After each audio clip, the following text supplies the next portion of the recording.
আল্লাহ ছাড়া কোনো ভালো কাজ করার ক্ষমতা কারণ নাই, করার তৌফিক দেওয়ার ক্ষমতা কারণ নাই, আর পাপ থেকে বাঁচানোর ক্ষমতা কারণ নাই। এই জন্য আমি কেমন যেন আল্লাহর কাছে সারেন্ডার করছেন, লা হাওলা ওয়ালা কুওয়াতা ইল্লা বিল্লাহ। কোন অবস্থা, কোন সামর্থ্য এগুলো কারোর কাছে নাই, শুধুমাত্র কার কাছে আছে? আল্লাহর কাছে আছে।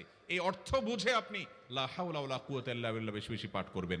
নবী করিম সাল্লাল্লাহু আলাইহি সাল্লাম বলেছেন, তোমাদেরকে কি আমি জান্নাতের একটা ভান্ডারের খবর দিব, যেটা জান্নাতের ভান্ডার, সওয়াব টওয়াব না, সাধারণ অল্প স্বল্প সওয়াব না, পুরো জান্নাতের ভান্ডারের সন্ধান দিয়ে দিব। সাহাবা একরাম তো চাইতেনই সেটা।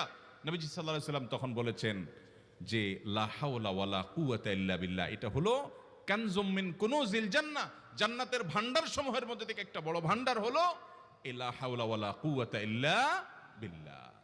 অতএব এই আমলটা